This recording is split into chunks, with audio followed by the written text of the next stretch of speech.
County will add the additional burglary, and then Marion County has the stabbing incident in their area. So just wanted to let you know or be aware. We reached out to Tigard High School in case, even though the school was not in session, we wanted to share in case parents, students inquired about it. So I reached out to the homeowner just to see if they were okay, and I've only been able to leave a message. But again, totally random as far as anything related to Tigard, and that has been resolved. Moving on to the dashboard. I've highlighted a couple of the snapshots that I think Mike will display for you. Thank you. Again, we're still seeing an increased uptick in what is called burglary other, and that is our storage units. So we have seen a dramatic uptick on those burglary storage units. Also, we're still seeing an increase in our stolen vehicles. But more importantly, I wanted to point out, as you can see in the middle, is we're still experiencing catalytic converter thefts. We were up to 15 last month, and you can see the trend going upward. And this is not unusual. All across the state, they're experiencing this. And if you are not aware, there is proposed legislation to make some changes. That's Senate Bill 803. Trying to make it a little more difficult for scrap metal not to purchase or receive catalytic converters. And so there is a big campaign to try and squelch that. And it's very costly to vehicle owners when that happens to them. And then, as you can see, our calls for service, both dispatch and self-initiated, are increasing. The March 2020, we were just starting into that COVID time, so calls were starting to go down. So was self-initiated as we were trying to be diligent in minimizing our contacts. We are able to now, with proper PPE, to make those contacts, and we're starting to engage. And now calls for service, I think, as we get back to a little bit of normal, is ticking up. I was hoping to have a fourth month of saying that our photo enforcement efforts were going down and that behavior was changing, only to find that we've had an uptick this month. And I would believe that it is due to the fact that more people are traveling down 99, maybe on vacation, maybe getting back to work, because we've certainly seen more vehicle traffic, and therefore that has increased. Next slide, please.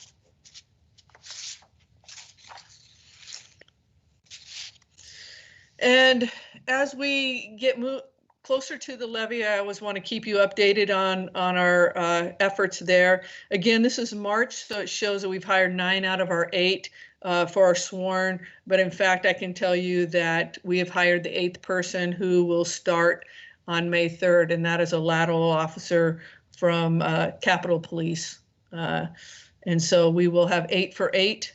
And then we have a conditional offer for the officer that would fill the position that would be vacated by an SRO moving fall as a levy SRO position.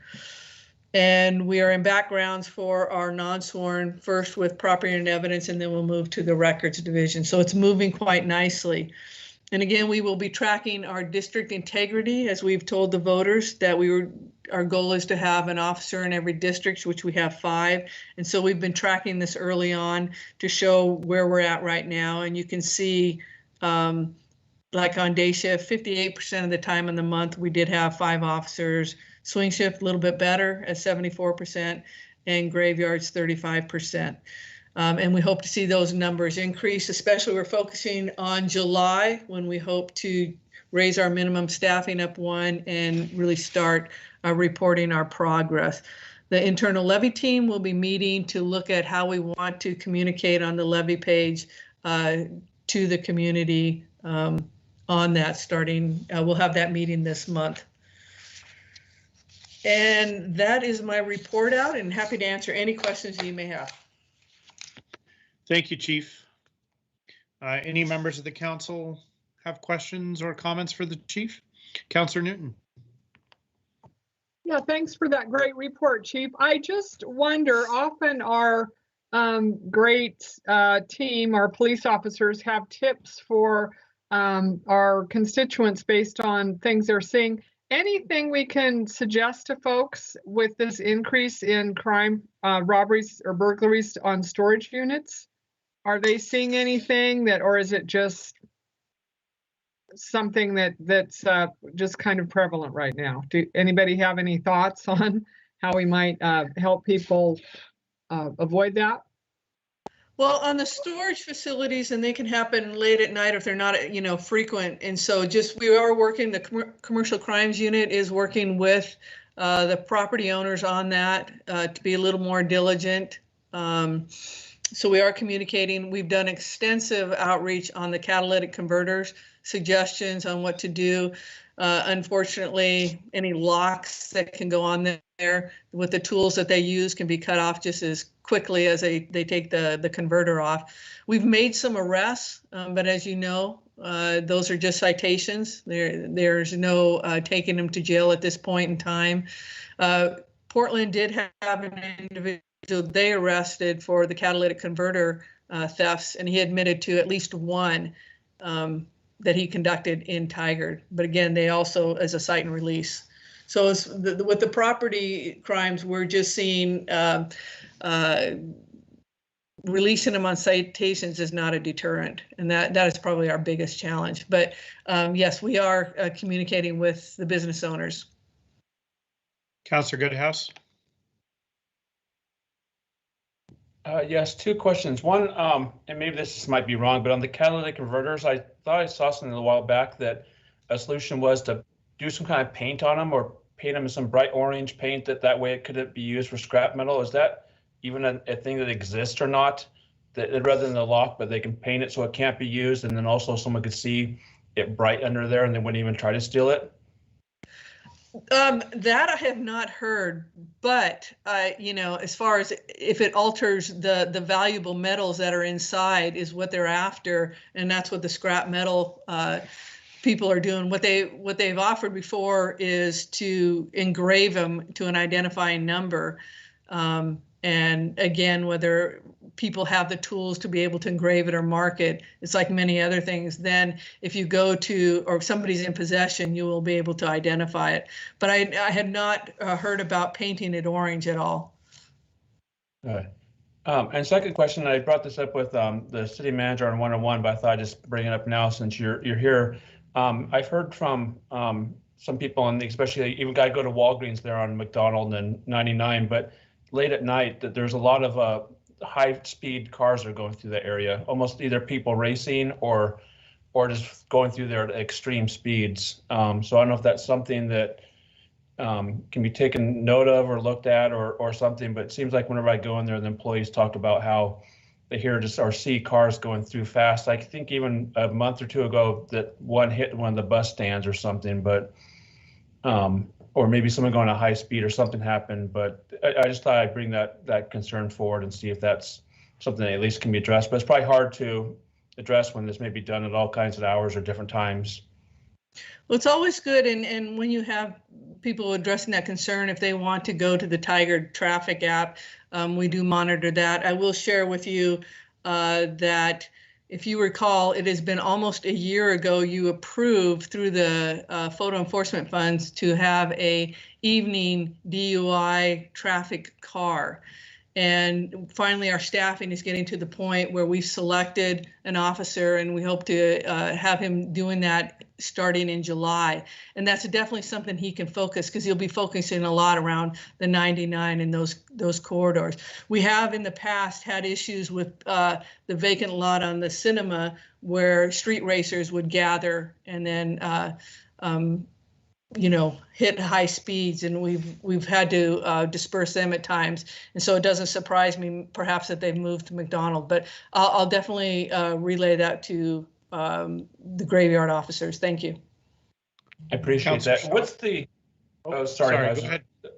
That's fine. And what's the chance to, in the future, to put a red light cameras at the intersection or do a study?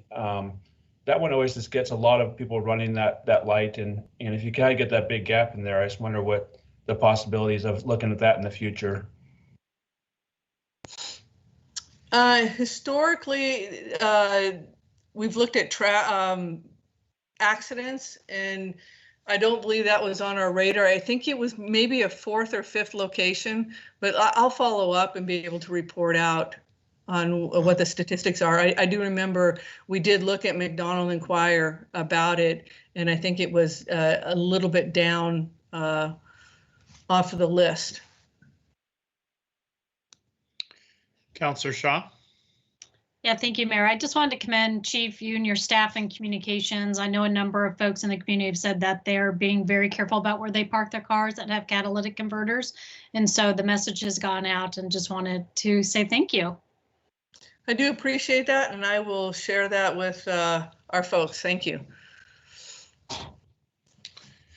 All right, anything else, or we will move on to our next report out from the Tigard High School envoy. I was just going to say congratulations, Chief, on 4-year anniversary. Thank you very much. The time has flown, honestly, and thank you, Tigard. You've kept it very interesting. We're trying. I think that's putting it mildly, isn't it? The last 4 years. All right, do we have our student envoy, Caroline, with us? Hi, I'm actually in the high school right now. Awesome. Okay, so we have a couple updates from March. We had a student council meeting. We did a cooking on call where students just got onto like a Google Meet and everyone made blueberry muffins together. And then we did a blanket drive for Stud Club, which is Stop Tigard Underage Drinking and Drug Use. We held like a Tigard Madness / March Madness bracket tournament. And then we had a Bob Ross painting night. So those were all the like fun events that we did in March. And then in April, we just finished Amazing Race, which is like a 2-week-long event where teams complete like challenges and then service projects. So we had one team, the winning team, that made 200 cat toys that they donated to the Oregon Humane Society. And then another team collected almost 100 items of clothing to donate to our local caring closet. We had our last football game of the season on Friday, and we got to have like a couple student spectators and parents there, which was really fun. And then we had our band, cheer, and dance teams there. So we won like 47-28 against Clackamas. So that was good for our last / first football game of the season. Yesterday, we just had our staff breakfast. So leadership kids like went around on carts and served breakfast to teachers for their class, like right outside of their classroom. It was a lot different than like it would obviously usually look like, but it was really fun. And I personally was really happy that I got to see all my teachers again. So that was good.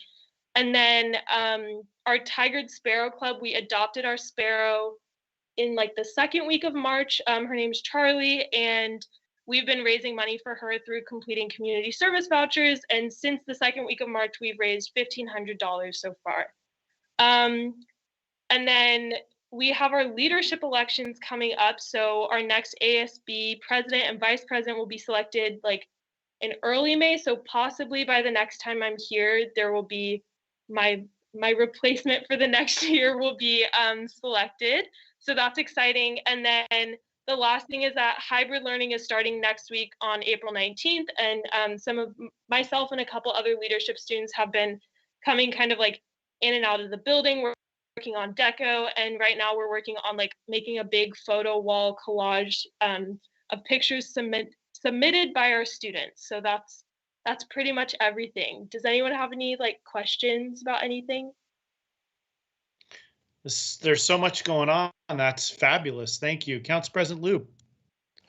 Yeah, I just wanted to commend you and the rest of the students for everything that you've been through this year and all of the events and activities that you had going on.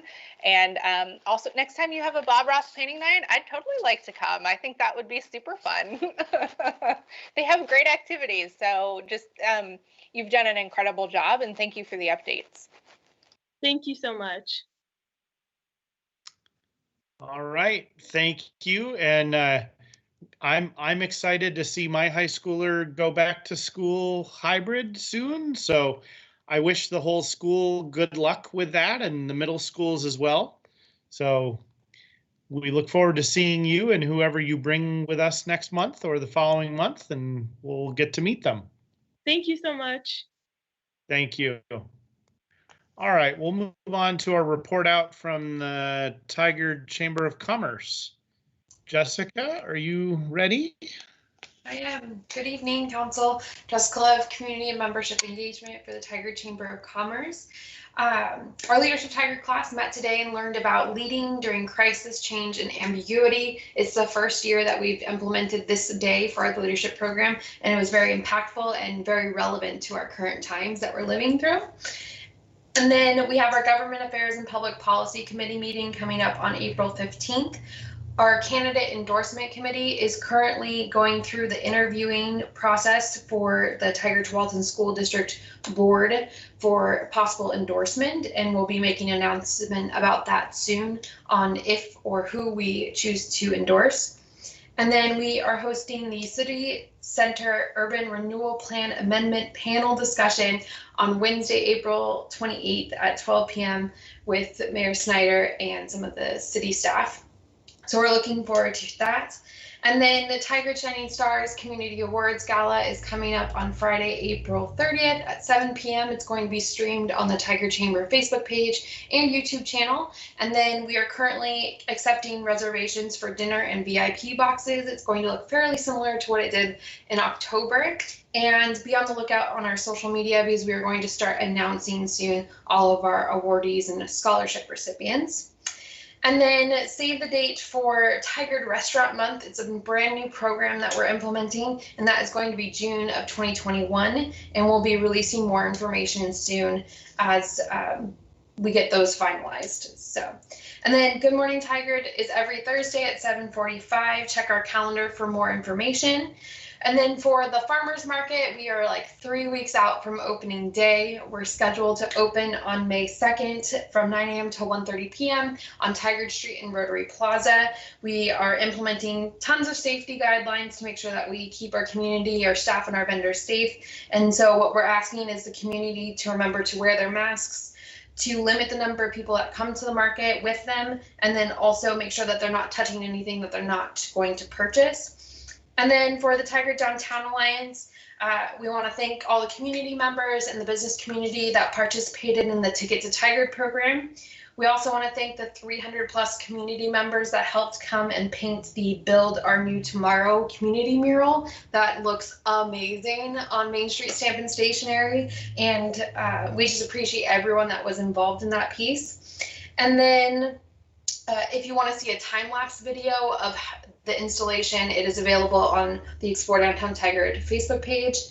And then the current projects the Tigard Downtown Alliance is working on is a Q2 promotional program, somewhat similar to Tickets Tigard, and then also the 2021 Art Walk, which is projected to be at the beginning of June. That's all I have for you. Any questions? Thank you, Jessica. Appreciate the updates and any council with questions. Councilor Newton. I am really looking forward to Restaurant Month. I plan to try to hit as many as I can, even if it's to buy an iced tea. So I'm looking forward to it. I'm going to start June 1st and go all the way to June 30th. So I'm looking forward to it. Yeah. I think you need to write a blog about that, Councilor Oh, Newton.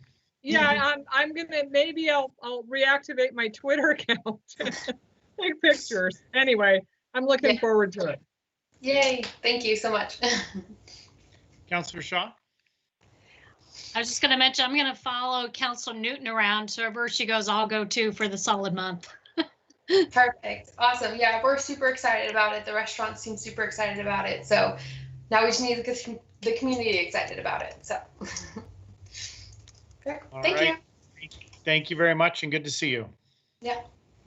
Oh, Youth Councilor Calderon, sorry. Yeah, I was just gonna say, like the other councilors, well, not the same, but I'm excited for the farmers market. It more astounds me that May 2nd is only 3 weeks away, because it feels like it was just January and time is flying this year, but I'm excited for that. Thank you. Me too. We have, I think, 4 spaces left and then we are vacant, like we're at capacity. So that's great. All right. Thank you, Jessica. Appreciate it. All right, we'll move on to the consent agenda. Consent agenda is used for routine items, including council meeting minutes and approval of contracts or intergovernmental agreements. Information on each item is available on the city's website in the packet for this meeting. These items may be enacted in one motion without separate discussion. Council members may request that an item be removed by motion for discussion and separate action. Tonight on the consent agenda, we will be proclaiming April as Arbor Month. We'll be approving and accepting city council meeting minutes from multiple meetings in December, January, and February.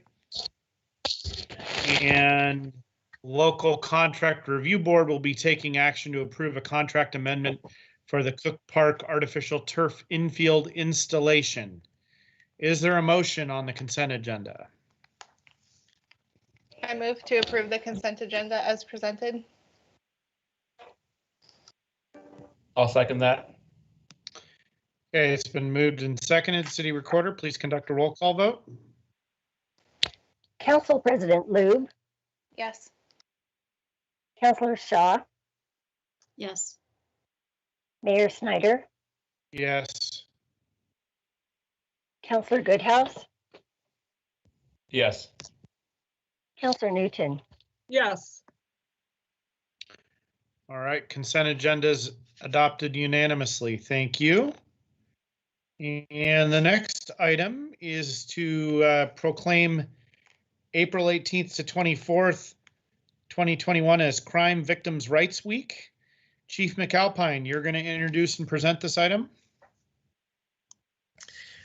Yes, again, Mayor and Council, Chief Captain McAlpine. And really the comments that I want to share is just an acknowledgement. This past year has been especially challenging for crime victims. You know, due to the pandemic and wildfires, we know the victims have felt more isolated and cut off from support systems. They've experienced housing instability, unemployment, and health issues, making it difficult to leave abusive relationships. Equity issues can also be a barrier for victims getting the help that they need. So now, more than ever, we want to get the word out to victims that they are seen and heard, and we are here to help them in any way that we can. Thank you, Mayor.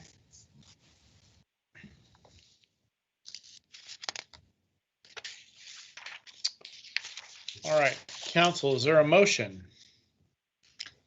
This is Councilor Shaw. I move to proclaim April 18th through 24, 2021 as National Crime Victims' Rights Week. I'll second. Okay, it's been moved and seconded. City Recorder, please conduct a roll call vote. Council President Lube, Yes. Councilor Shaw, Yes. Mayor Snyder, Yes.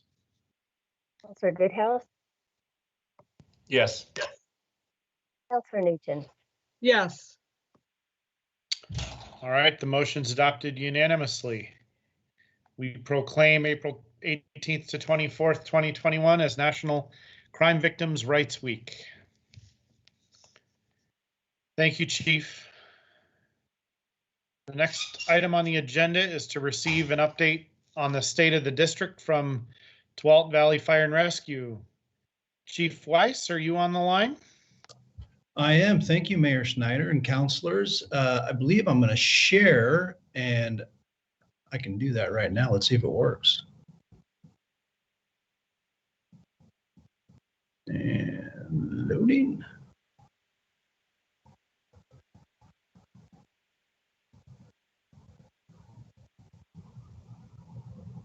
Is that, you see that okay, everyone? We do. Fantastic. So thanks for the time this evening. I'm actually really excited now that I heard all the exciting news that's happening in Tigard and things that are opening up. I'd like to try out some of those restaurants as well. So now I'm pumped up and ready to go. So this evening, I'm going to go back a little bit in the year that we had, things that are current, and then look forward a little bit to what you can expect from your fire district in the future in this year. The picture on your screen is a picture of one of our firefighters wearing a Tyvek suit and carrying EMS equipment. And Tualatin Valley Fire and Rescue immediately launched a COVID-19 task force last year, a little bit over a year ago, actually. And our intent, of course, was to make sure that our personnel were safe when they responded to calls, so they could respond to the next call and the next call and the next call. We closed our facilities during the pandemic, and our facilities and fire stations continue to be closed to the public in order to keep our members safe. We want to make sure, again, that we can get out and respond to the coming calls and do it safely. At this point, we've had 12 employees out of roughly 600 employees that got COVID-19, and we haven't had anybody in quarantine or anybody with COVID for the last 4 months. So we've actually been doing fairly well for the size of our organization. The picture you see here is our old supply facility, and the equipment in front of this individual's personal protective equipment, goggles, masks, gloves, all kinds of different equipment that we needed to respond to COVID-19 safely. This was an unusual year, and what we learned was that our supply chain can be threatened when there's a pandemic or other emergencies, and we weren't able to get the equipment that we needed to respond to emergencies as fast as we wanted to. And when people ask us for help, we come. This was unique this year because we actually had to ask the public for help. We needed more equipment, we needed better equipment, and so we reached out to the public, and we were absolutely humbled by the outreach of support from people like Tigard-Tualatin School District, the Home Depots, businesses, private business owners, how they brought us equipment, and they actually provided so much equipment that we were able to share with some of our other partner agencies and other fire departments. The picture you see now is an engine and a truck driving through a neighborhood. And during the pandemic, with everything shut down, it was challenging to reach out to the communities that we serve and be engaged and a part of what they were doing. So we found other unique and creative ways to do this. The example in the picture above is actually a birthday party in a neighborhood. And a lot of people would call and say, would you participate in a parade for a birthday party or a retirement or some other special event? And so we kind of pivoted and agreed to some of these where we would drive through with the lights on, wave to the families and friends, and find a way to participate. We also did some graduation ceremonies for the high schools because, of course, myself having a senior last year, it was different for them. And so any way we could normalize it as best we could and be there, I think it was a better experience for everyone. So this is your very own Chief McAlpine. Hopefully you can see that. And actually December of last year, we started doing vaccinations. And 12 Eye Fire and Rescue, much like our partner agencies, we weren't really sure who was going to give vaccinations out when the vaccinations became available. And we had some individuals within our organization that recommended we apply for Alert 2S and have the ability to give vaccines ourselves, which we ended up doing. And it was a good thing because by doing so, we were able to get vaccines from the county, actually from 3 counties, and distribute vaccines initially to our personnel and our partner agencies like Tigard Police. We've continued to support our counties, Clackamas, Washington, and Yamhill County. And to date, we've delivered over 40,000 doses of vaccine to our community members throughout our service area.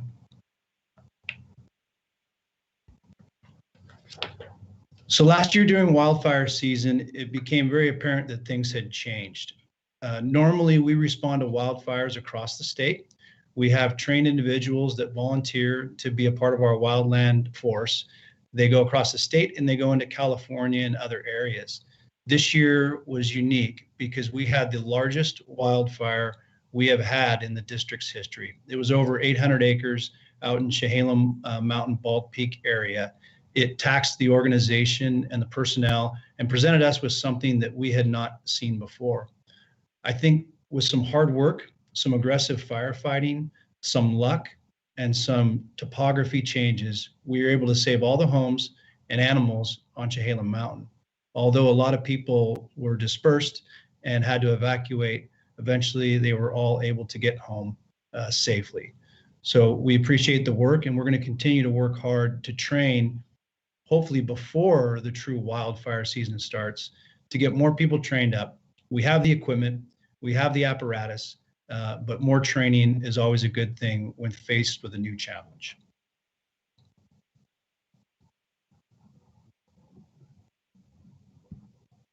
So some of you that have seen the state of the district before might recognize this slide. And this is a data slide that we do with every jurisdiction, every city that we serve.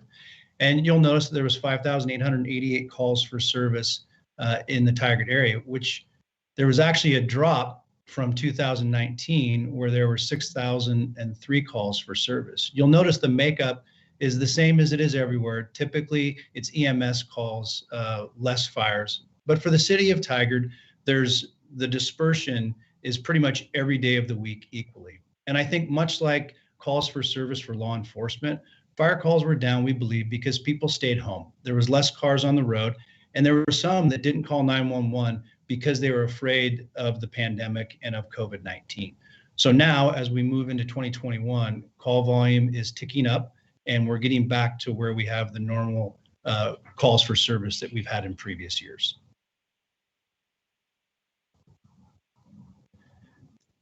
So we've also done some capital improvement projects over this year, and this is one of the larger ones. This is our logistics service center. It's off of Avery Street in Tualatin. Our site before was out in Aloha, and you might remember that was where we had our fleet and facilities and supply. They were all in separate buildings, and it was the very corner of our district. This past year, we were able to move to a facility in Tualatin that puts us centrally located and puts all three of those services underneath the same structure. If you recall the picture before where I showed the PPE and the masks and our old supply center, this is our new supply. This is just the supply portion of the building. So now it creates efficiencies. They all can work together underneath the same roof. And we look forward to having that for many, many years to come. In addition, this is a building near Charbonneau off of I-5 and Miley. For the past 5 years, we've been looking for a site to locate a station in that area. We still have not been able to find a site for a traditional fire station, but we found this building just off the freeway. And that arch in the center of the building leads directly into where our new fire station, Station 54, will be located.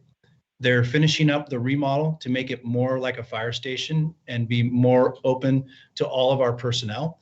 And it should be done, we're hoping, in June. We're going to move a 2-person rescue from the Wilsonville station to this station to respond to that area where there's a high volume of calls.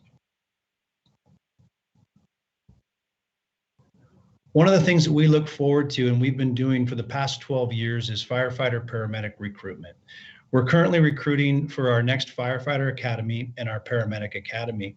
And just to remind Mayor and staff, the paramedic is a position that we created several years ago to provide another way into the organization. I believe the mayor still has his certification as a paramedic. And with that certification, you can actually be a member of Tualatin Valley Fire and Rescue. And then you can promote to firefighter paramedic. We've had a lot of success bringing people in as paramedics, and they've now promoted to firefighter paramedic and will continue on their career in the organization. We're still holding a lot of virtual events for those that are interested in jobs with Tualatin Valley Fire and Rescue. And if you haven't seen this particular firefighter on social media, please check out our firefighter profiles that we have on social media feeds. They're fantastic recruitment and outreach tools. Very proud of what they're doing. Tualatin Valley Fire and Rescue will continue to create an environment that's inclusive and welcoming to everyone. And our outreach and our efforts will continue to meet that goal. So this is something new to the organization. You will find it at tvfr.com. And this is our interactive burn map. One of the most popular questions we get at the front desk is, can I burn? And do I live in an area where I can burn? And you can go to this interactive map and click on it where you live, and it'll tell you if it's a burn day or isn't a burn day. I will say, as we look back to the few slides ago where we talked about wildfire, this may become more handy very quickly. We had 2 wildfires today. We had a wildfire yesterday, and we're only in April. I'm certainly concerned because of the weather conditions, the dry, the wind, that more fires, more brush fires could happen. So please, folks, if you're thinking about burning, contact DEQ, look at our burn map, and determine if you're in an area where you can even burn, and then make sure it's a burn day before you start a fire. And I know Tigard has a bond measure coming up. Tuolumne Valley Fire and Rescue sought a bond in 2005, and voters approved that in 2005. And now, November of 2021, we're also going to ask voters to approve a bond. What's important about this bond is very similar to yours, in that 2005 bond is going to fall off. And so the same 14 cents for our old bond will be on this bond. So taxpayers will see no change, no increase in their current rate of 14.1 cents per thousand assessed value. So look for that. And if you have questions on that, I'd be happy to answer them. These are some of the projects that we will be working on. These are all bond projects or capital projects for us. Certainly the training center that we have off Tonquin Road between Sherwood and Tualatin and Wilsonville, it's been there as long as I have, and it's aging, and it's in need of repair. It's in need of new training facilities, training equipment, training props. So that is one of our top priorities for this particular bond, is improvements to our training center. As you know, stations age, and we have some stations that are quite old, some that didn't get seismic improvements, and some that just need to be replaced. So some of the bond dollars will go towards station replacement, station remodels, and station seismic improvements. One thing we did with our last bond that we intend to do with this one as well is find land that we can use in the future. And as you know, we're a very data-driven organization. And when we decide to place a station, it's based on a minimum of 5 years of data that tells us where that station should be. Sometimes when it drops that pin, that land is no longer available. So we plan to lean forward and once again try and find some land that we can purchase now to be used at a later date. And as with a lot of agencies, apparatus ages and we have an aging fleet, we will use some of our bond dollars, if successful, to do capital apparatus replacement.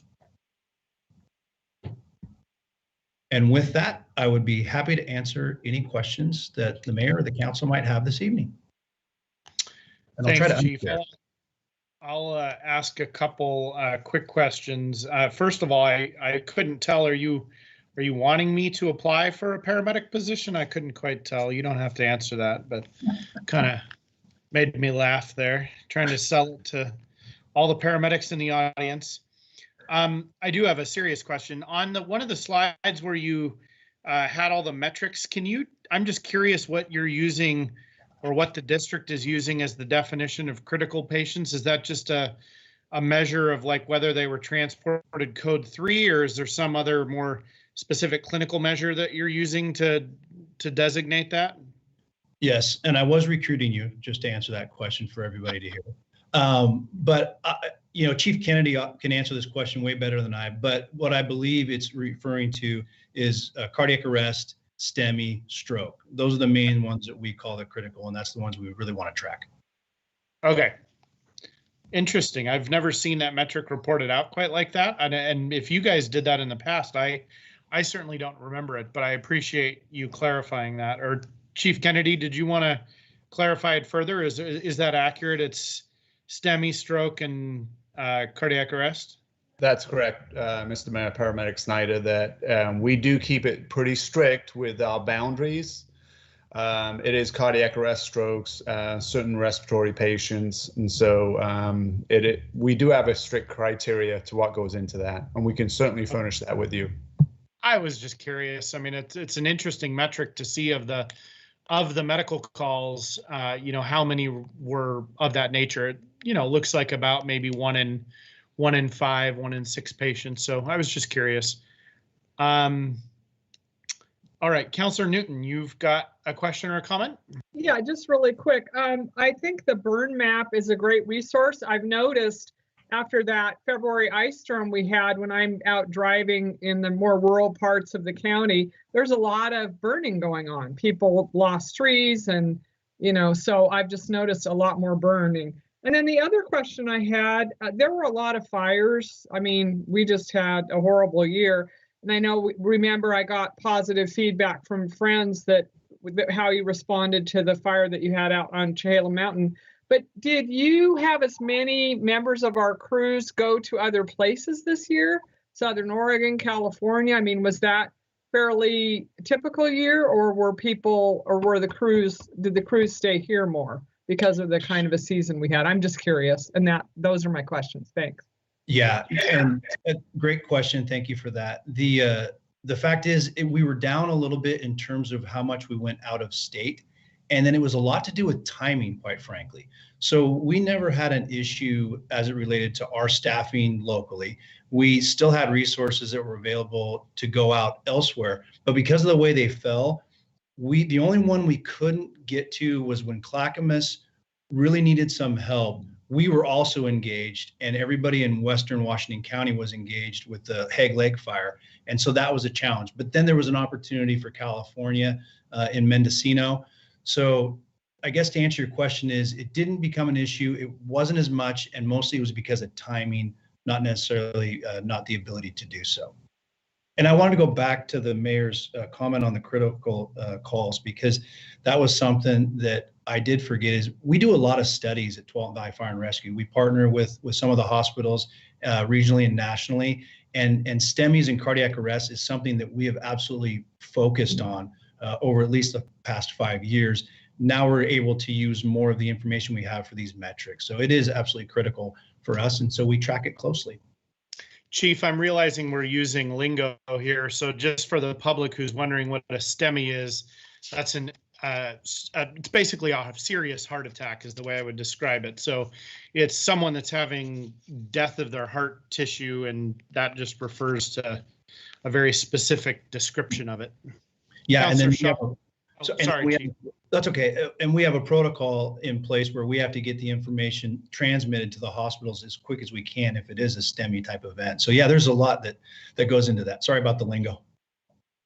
That's okay. Well, I think about that a lot with our staff and all the lingo we use. So, Counselor Shaw. Yeah, I think that was a terrific and informative presentation. Have you also done studies on the efficiency and perhaps even cost savings of the consolidation that you all have done recently? Is that something that's within your reports? So do you mean consolidation of different areas or consolidation? Like warehouse that you had with all your equipment? And I'm asking because, you know, obviously the city's looking at potentially doing something similar. So I'm just curious if you have studies that show that it's been cost effective, efficient, timely. Yeah, and it wouldn't be data driven necessarily. It's more anecdotal. So if you consider the fact that you have 3 different divisions of your organization that actually work together on a daily basis, and they're spread out by yards, feet, miles, and then you put them underneath the same roof, now you have efficiencies that you gain, and hopefully you can do some consolidation with how it's managed as well. The other thing that's, again, somewhat anecdotal, but I could probably put data behind it, is the ability for them to get equipment out to the stations from a central location. They actually do have that down where to the minute they know how long it's going to take to travel around the district and provide the equipment to the stations, pick up what they need to, and move it on to the next one. It was very antiquated before. And so now from a central location, we can be more efficient and maybe do less days a week, where we had to do it. We had to move to every day a week just to try and cover all the geography of the station. Now it's going to be a little bit more efficient. I'll just put a plug in for the bond measure. I can remember going to training this is dating myself, but 26 years ago is when I probably started going to take ACLS and PALS classes at the training center. And I will tell you that I thought the building was old then, and I haven't been in it in a while, but I'm pretty sure it's not been dramatically updated, which means it's going to be really old now. Yes, there's a couple props that we did replace since then, but by and large, 26 years ago and my 30 years ago actually working there, not a lot has changed, no. Yeah, so just a little help for you there, Chief. Appreciate it. Thank you, Mayor. With your bond measure. Any other questions or comments? Chief, thank you very much. Yeah, Chief. Appreciate it, and good to see you, and thanks for helping. I want to personally thank the fire district both for what you've done in the last year to help protect our community and continue providing service. And then what you've done on the vaccine front is phenomenal. 40,000 vaccine administrations is incredible in our in your service area. And I just want to thank you for being at the front of that. So Thank you very much. all right, we will move on to our next item on the agenda, which is a legislative public hearing considering amendments to Tigard Municipal Code 3.24.2.080 System Development Charge Deferral Requests. I will start by opening the public hearing. Anyone that wishes to testify will be able to do so by phone. You may call in to get in the queue now by calling 503-966-4101. And with that, we will now go to the staff report from Associate Planner Lindor. Good evening, Mr. Mayor and Council. For the record, my name is Agnes Lindor, Associate Planner, and the item before you tonight is a public hearing to modify the submittal process for deferral requests of transportation and park system development charges known as SDCs. And again, this would be a change to Title III of the Municipal Code. So the current code requires the applicant to submit the deferral request no later than at time of building permit submittal or land use application if there isn't a building permit requirement. The proposal before you tonight would allow applicants to submit the deferral requests prior to issuance of the building permit or upon land use approval. The reason why staff is recommending this change is first, it allows the applicant additional flexibility by allowing them additional time to consider a deferral. A lot of times applicants at the time of building permit submittal aren't aware that deferral is even an option or the amount of fee that would be due, and they might later want to defer once they get those exact fees. It also allows applicants to apply any credits that they receive from doing public improvements. Those can be applied only when the SDCs are deferred. Otherwise, they would just receive a credit that could be used at a future date for future improvements that they may or may not need to do. So developers prefer to obviously use the fee to go towards the fees that they would be required to pay. And lastly, the current process results in additional administrative work, both for staff and additional review times for staff and also the applicant. Because currently, if an applicant has already submitted a building permit and they choose to use the deferral process, they have to withdraw their existing permit and then reapply. And that a lot of times the permit that they've already submitted has undergone some level of review. So they're responsible for covering those fees and then any fees that would result from the new permit. And for administrative duties, staff has to void all the permits that they previously submitted, create the new ones, and then essentially start the review process over. So for all of these reasons, that's why staff is recommending to change the deferral process to allow applicants to submit their deferral requests prior to issuance of the building permit or upon land use approval if there's no building permit that's required. Thank you. All right, are there any questions of staff? This is not time for consideration or deliberation, but any questions on the staff report? Okay. Public testimony. I don't believe we received any written public testimony, but I'll make sure with the city recorder. Krager, can you confirm that? Yes, we didn't receive any testimony. Mr. Nolip, are there any callers in the queue that wish to testify on this? Mr. Mayor, at this time, no callers in the queue. Okay. I will close the public hearing. Before we get into deliberation, I just need to clarify with the city attorney whether I have a possible conflict. I do have some small developments that are in process that my wife and I are majority owners in within the city. So City Attorney Rahala, if I had developments that may somehow benefit from this, should I not participate and recuse myself from the deliberation? So, Mr. Mayor, because this does not change the amount of SDCs, it would be appropriate to declare a potential conflict, but not an actual, so you can participate and vote. Okay, so possible conflict, which I think I just declared, and or potential was the word you used. Okay, so we will move on to council consideration and discussion.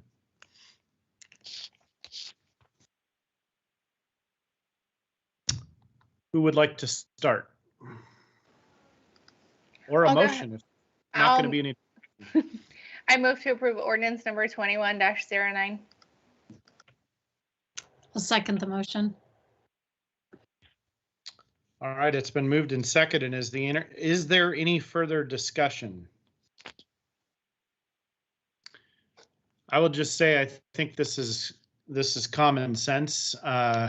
That we're reducing administrative burden, making it more flexible and not costing the city or applicants any more headache or cost than they need to. So seems pretty logical is my addition to the discussion. City Recorder, please read the number and title of the ordinance. Ordinance number 21-09. An ordinance amending Tigard Municipal Code, section 3.24.080, to allow for submittal of deferral requests prior to issuance of building permits and land use approval if no building permit is required. And a roll call vote, please. Council President Lube? Yes. Councilor Shaw? Yes. Mayor Snyder? Yes. Councilor Goodhouse? Yes. Councilor Newton? Yes. All right, ordinance number 21-09 is adopted unanimously. Thank you. And appreciate the continued improvement work on the SDC deferral process. Planner Lindor and the community development team, I just want to thank you for that as you find things that can be improved. Thank you. All right, we'll move on to item number 7 on the agenda, which is a public hearing to consider approval of resolution for the fiscal year 2021 third quarter budget supplemental. I will open the public hearing. Anyone that wants to testify will be allowed to do so. Please call the following phone number to get in the queue: 503-966-4101. Management Analyst Kang, staff report, please.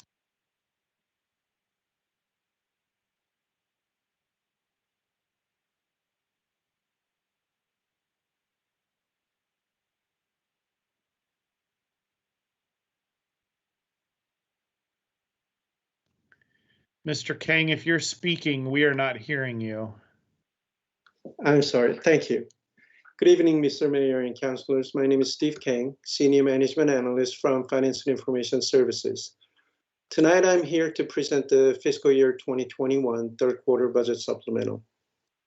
Detailed descriptions and the financial impact are outlined in the agenda item summary. In the following statement, I will present brief descriptions of the items that are included in the budget supplemental.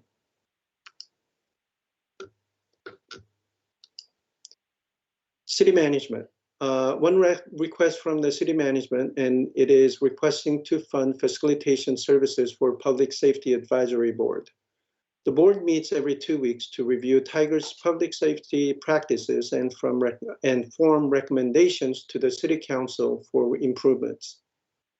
This request will be funding the facilitation services for these meetings. Facilitation services have been and will continue to be key to navigating topics and difficult discussions in a fair and impartial manner. Central Services. Central Services has 3 requests, all from the Property Management Division.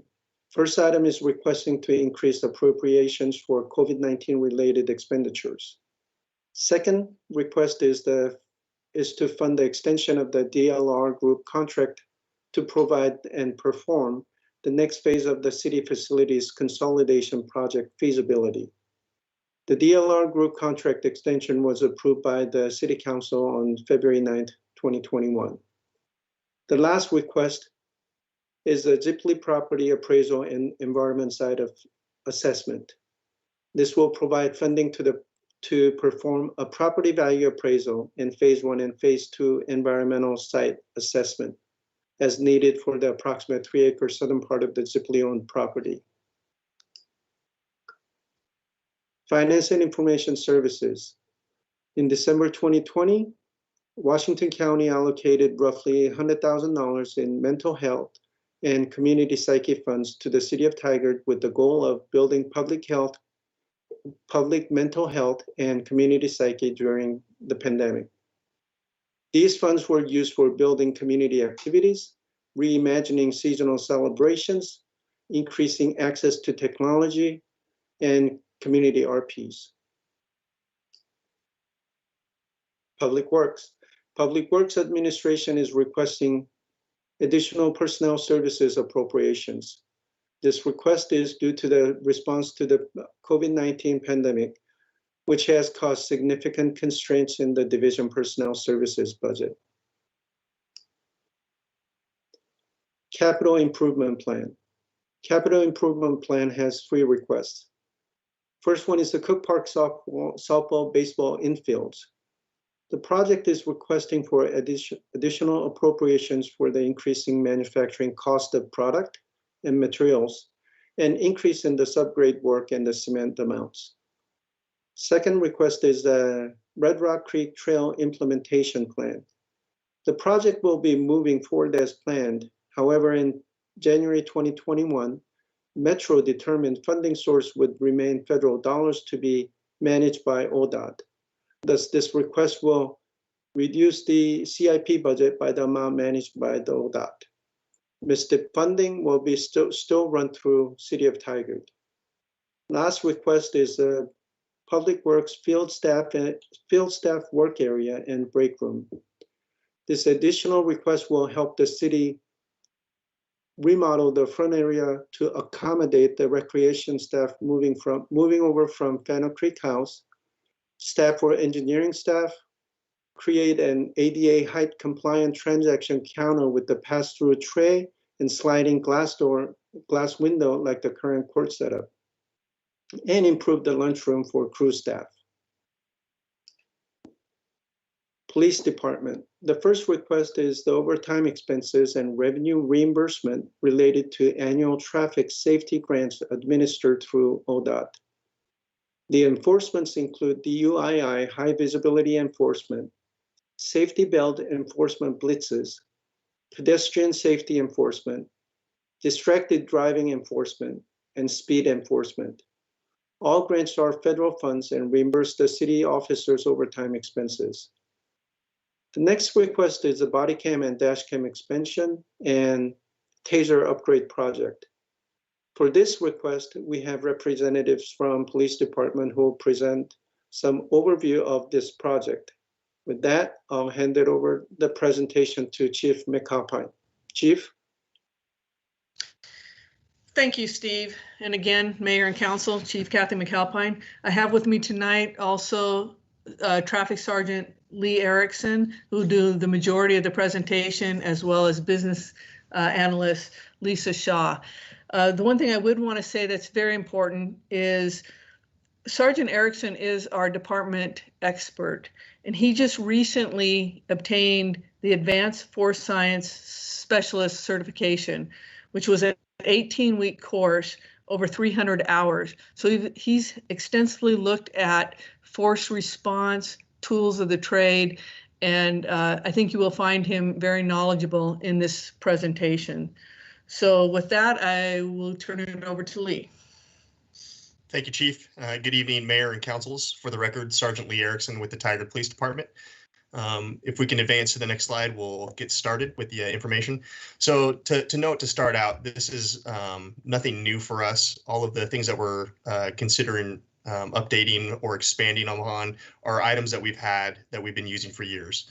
So first is we're looking at expanding our body-worn camera program to include all of our sworn staff.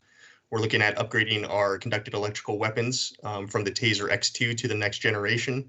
We're looking at modernizing and replacing our fleet or in-car dash camera systems from the Panasonic Arbitrator that we currently have in place, and modernizing and replacing our interview camera systems, which is currently the iRecord system. Next slide, please. So to give you a brief history, our in-car video systems go back to VisionHawk, which we had first installed around 2005, and then in about 2008, we updated to the Arbitrator system, which is what we currently have in place. So those systems that we currently have in place are about 13 years old at this point.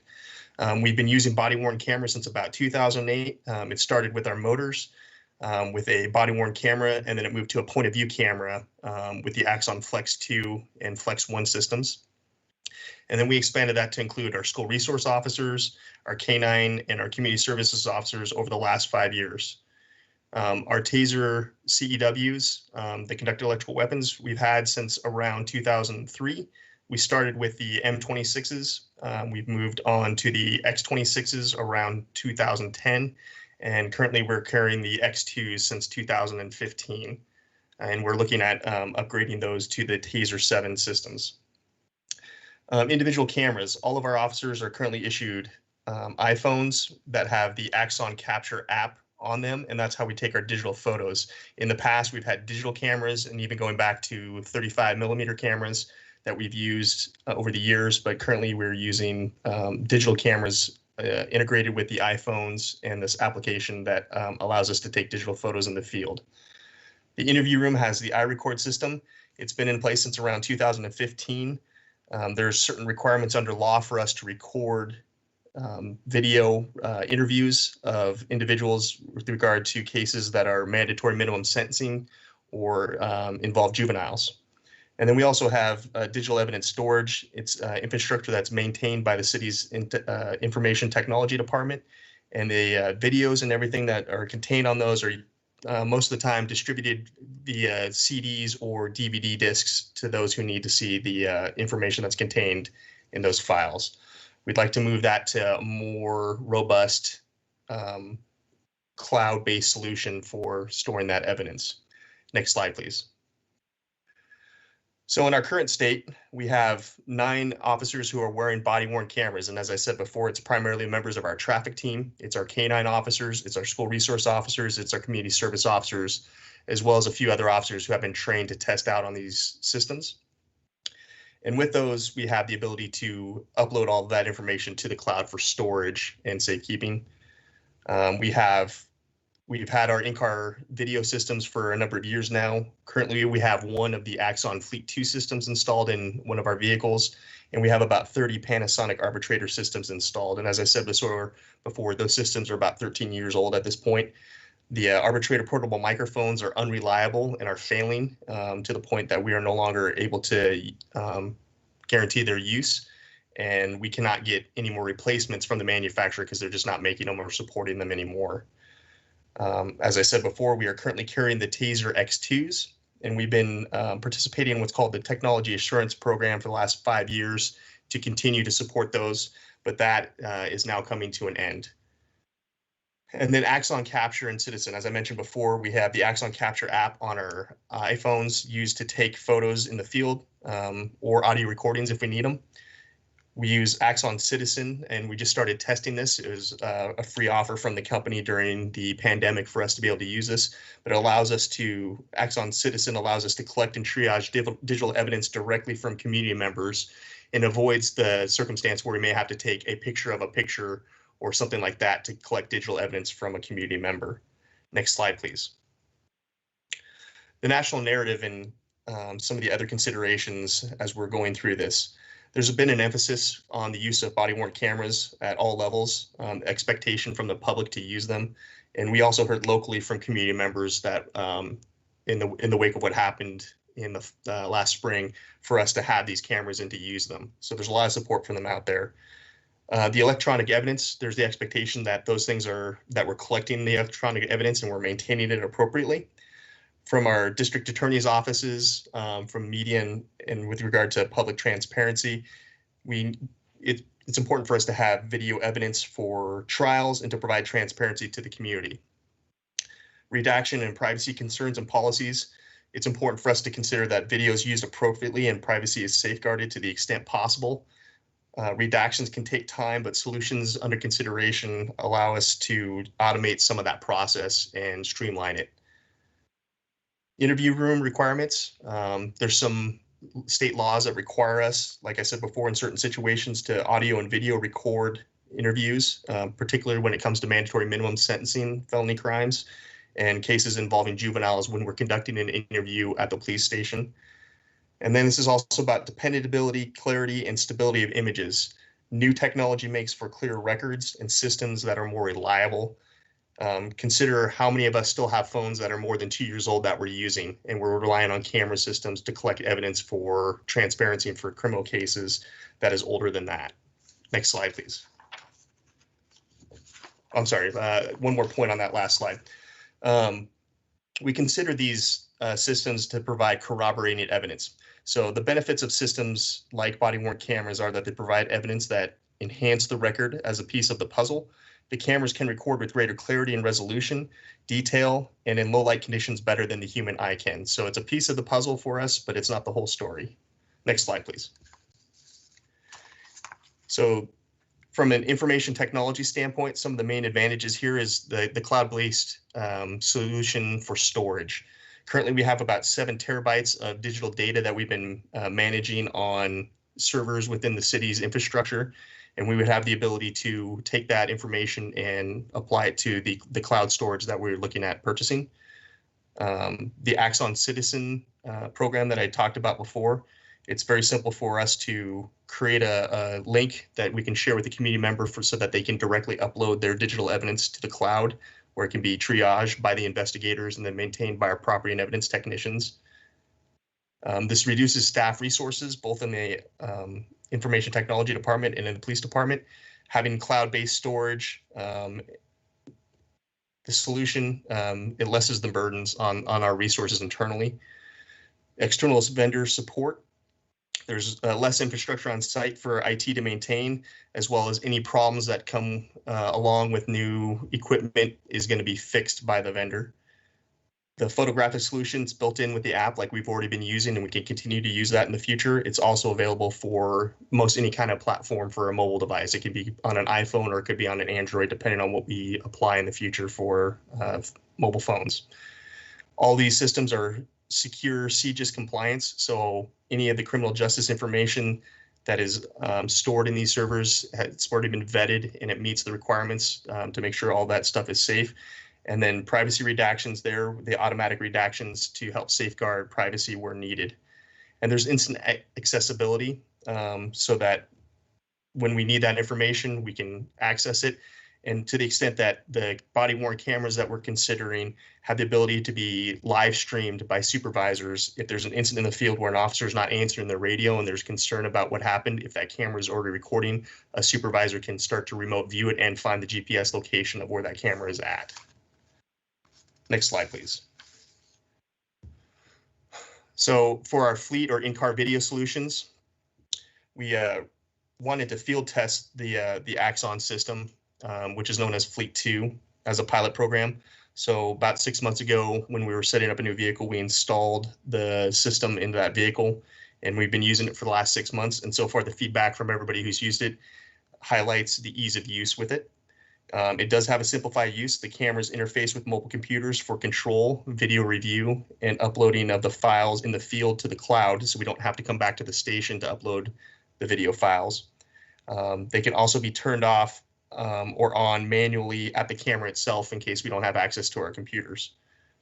The triggers for activation, some of the system is automated so that the cameras can be turned on in the same way that our current camera systems are on. So some of the triggers that we use right now are if the officer turns on their emergency lights, if they reach a certain speed with their vehicle, or if they get involved in a crash. Those triggers will automatically turn the in-car video cameras on, as well as any body-worn camera that happens to be assigned with that same vehicle. And then the image quality is greatly increased. Again, 13 years of innovation have allowed resolution and video quality to go up. So as you can see here, the picture on the left is our current in-car system, and the picture on the right is an example from the Fleet 2 system that we're looking at.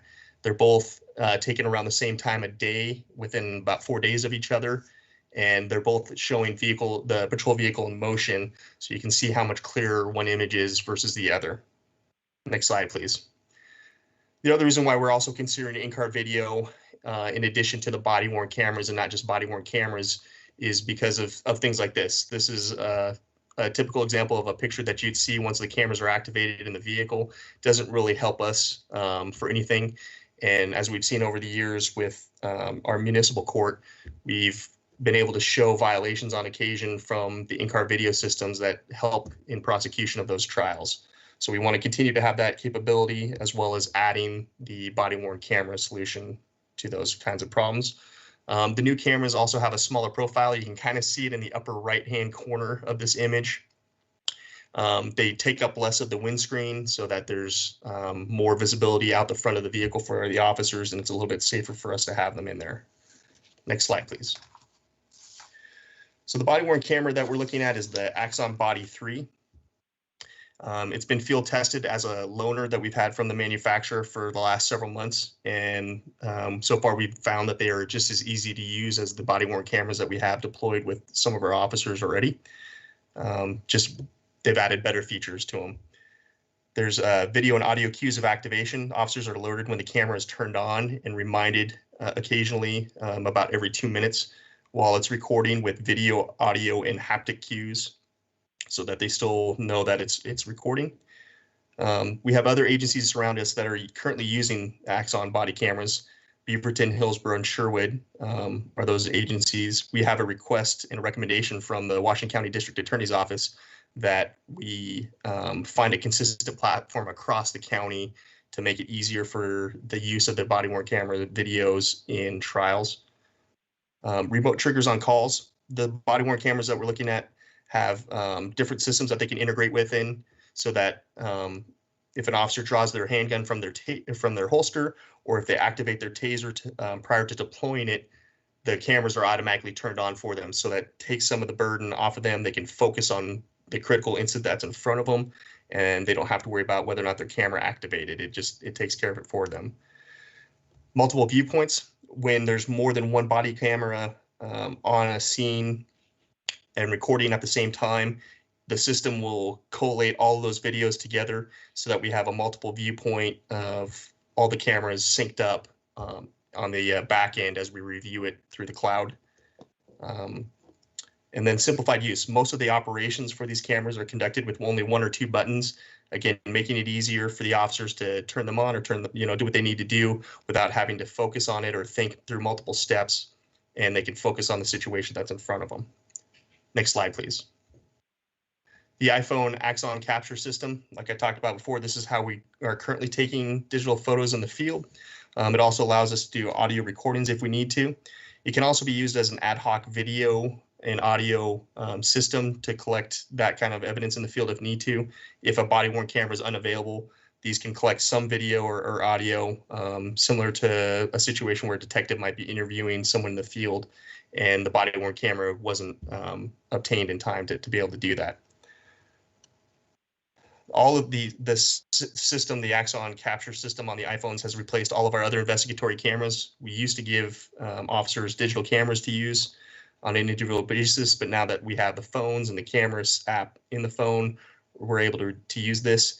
And frankly speaking, the cameras in the phones are way better than the digital cameras that we had before. Next slide.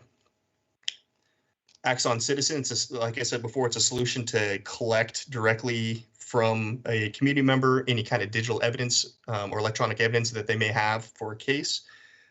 Simple process that the officer would create a link, text it or email it to the community member, allows them to upload that electronic evidence to the cloud, and then the officer can go in and triage the information that was obtained, and then submit it as evidence like we normally would, and then property evidence specialists can manage it from there.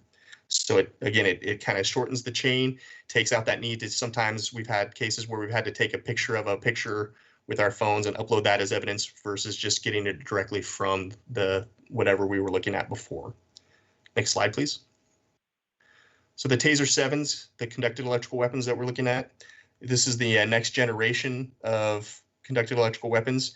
It's similar to our current X2s. It has 2 shots loaded into it. It has semi-automatic operation. It has its targeting laser, and we have the capability of providing warning arcs without deploying the probes. But they've simplified the use and enhanced the capabilities. Primarily, they've redesigned the cartridge so that there's increased reliability for connection and a better chance of overcoming resistance if that's encountered, and that's why we deployed the TASER. These TASERs also have the ability to trigger the body-worn cameras. It's integrated into the TASER itself as opposed to a capability add-on that can be purchased as it is with the TASER X2s. They're safer and more effective. They have a higher pulse rate. The system is enhanced to increase the chances of incapacitating the threat from multiple hits from the same TASER, and these allow for better de-escalation outcomes. They have a louder warning arc, and they also have a brighter, more visible green targeting laser. These both make the TASER better suited to increase the chances that we can safely de-escalate a situation without rising to a higher level of force. Next slide, please. So for the interview rooms, currently we have 2 interview rooms in our station. One is for interviewing community members, witnesses, or survivors of crime. The other is primarily for interviewing suspects. That is a more secure location. The current system that we have, the iRecord system, is at the end of life. With the statutory requirements we need a reliable zero failure system to ensure interviews that we are obligated to record will be recorded. This option creates uniformity across all 3 of our primary video recording systems. The in-car, the body-worn camera, and the interview room would all be from the same one. We could have capture a video from driving to the call, to in-person contact, to driving to the station, to the interview, and then whatever else, all in one package, and it's clean and it's professional in appearance. Next slide. I'll turn this over to Lisa Shaw, our business manager, to talk about the funding for this proposal. Hello, yes, hi, this is Lisa Shaw, business manager for Tigard Police, and you have before you the 5-year contract costs, the funding that we have already on hand, and then our request during the Q3 supplemental. The contract cost over the 5 years is $1.46 million. We have a considerable amount, almost 44% of the costs covered already in our base budget, and there's 2 pieces to that. The first piece is we have funding available within the levy fund. We had a certain amount already set aside for some materials and services that can be dedicated to the 9 sworn officers that will be receiving body-worn cameras, driving cars with dash cams, and tasers. So we're able to use some of that levy funding. Additionally, because we already work with Axon, we already have some evidence.com digital storage. We're already on a program with our existing tasers. So we have some base budget already allocated, and we can take that existing base budget along with the money that we have in the levy, and that gets you to the second line, the existing budget. So what we're asking council tonight is to consider that final line, that general fund request of about $165,000 a year, sort of in addition to what we already have budgeted. I would like to point out that we've worked with RISC, thank you to RISC, for identifying there's a CIS grant that we have tentatively been awarded. As long as we can spend at least $50,000 in body-worn camera equipment this fiscal year, which we should be able to do, we would be awarded $25,000, and that would offset the year 1 cost. So the $165,000 that we're requesting up front would be offset by the $25,000, which would go back to the general fund. We have looked at some other grants, some federal grants, and there really aren't any grants right now that would be appropriate for us. So we can certainly keep an eye out in the future, but right now the CIS grant is the most suitable and the one that we're eligible for. That's all I have to say for now. Can certainly answer questions at the end of the presentation. I'd like to turn it back over to Sergeant Erickson, and Steve, can you advance the slide?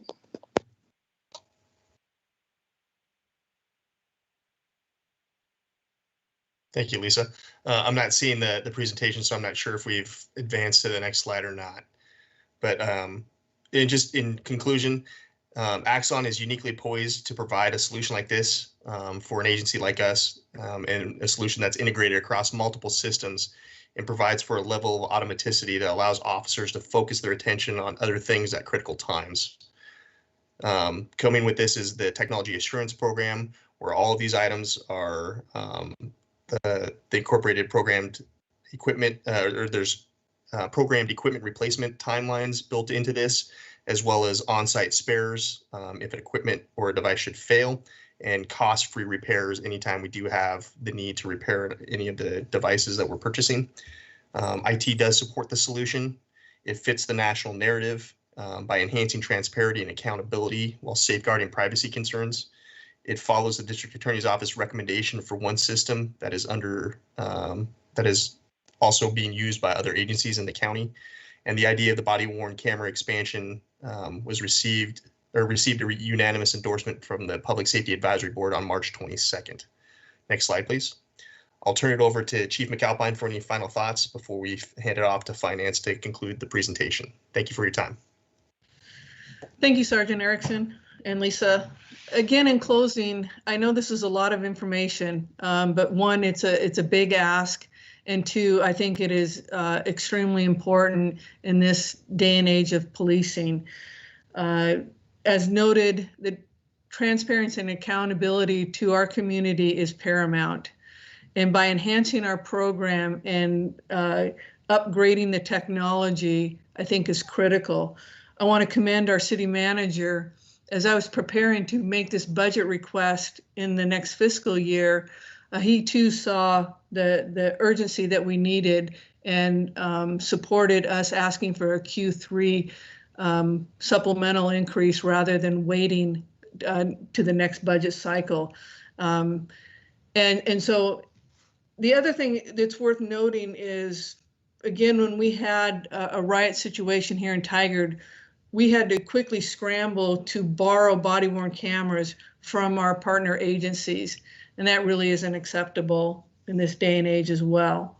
And our officers are asking for it. They're completely on board, they're comfortable, and they too want that to have the ability of transparency on their actions.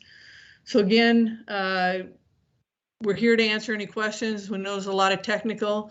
Oh, the last thing that we did not prepare in here, but if you have been watching again the national news, you may have seen in Minnesota where an officer accidentally shot somebody when they thought that they were deploying their taser. We do have, our tasers are on the opposite hand, not their strong arm. They're bright yellow. And so there's a lot of built-in safe that we probably would have taken a photo had we known about that incident and shared that with you. But just want to bring that to your attention too, that this technology is quite different than our firearms, and our training is such that our officers should not be confused at any time of what tool they're using.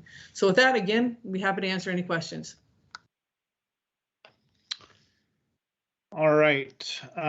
So I guess I just have a process question here for the staff. We're in the middle of a public hearing around the budget, and I realize all this is connected together. I would suggest that we ask, well, let me ask this of staff. Is there more to the staff report from the finance staff? Yes, and probably defer the questions to the end of the presentation, so I can go forward with the rest of the presentation. Well, I guess I just want to make sure that we don't lose this moment in the content that we just heard. Is it, City Attorney Rajala, is it acceptable in the middle of this public hearing for us to have the discussion and ask questions of the chief about, well, I guess the discussion we got to be careful of, but can we ask questions of the chief around this proposal and the content that she and Sergeant Erickson have just presented? Or how do I manage the fact that we're in the middle of a public hearing? Yes, it probably makes sense to answer those questions now. and then continue the rest of the presentation and then have the discussion on the merits all at the end. Okay, so questions of the chief or Sergeant Erickson on the police presentation?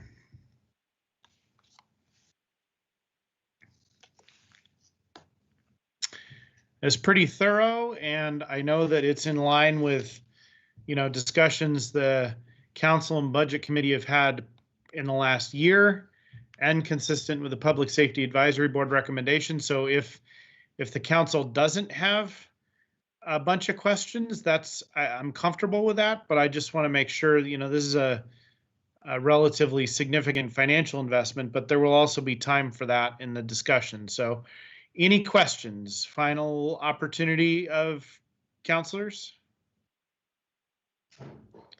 And Counselor Shaw and Counselor Goodhouse, I do not have video feed from you right now, so raise your hand if you've got, I guess raise your hand electronically if you want to speak. Otherwise, okay, we'll move on. Mr. King.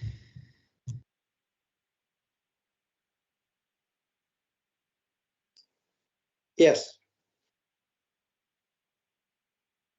Mayor? You have further presentation, correct? Correct. Okay. Give me just a second. I'm bringing up presentation again.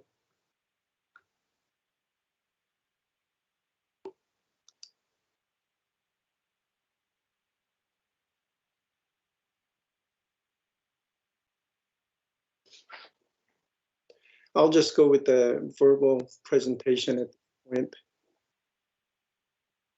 It's okay. It's just one last item. So thank you, Chief. And we have a last on the item is a non-budgetary impact item. And this item is from the risk management and is requesting to increase the risk analyst position from 0.8 FTE to 1.0 FTE. In order to ensure OSHA compliance, a number of programs needed to be established or updated. And this includes ongoing maintenance, including annual testing, training, auditing, and data reporting, which has translated to an increasing workload for the risk analyst position. In addition, the risk analyst position would spend more time learning about the complex claims processing to provide additional backup to the risk manager. The cost of this request will be offset by savings from the professional and consulting services. Overall, the fiscal year 2021 third quarter supplemental budget will increase the budget by $340,000 across 12 city funds. The additional appropriations will be supported by miscellaneous revenues, unanticipated beginning fund balances, contingency, and the reserves. This supplemental will reduce the city reserves by $254,000. That is the end of the prepared presentation, and the recommendation is the approval of the resolution.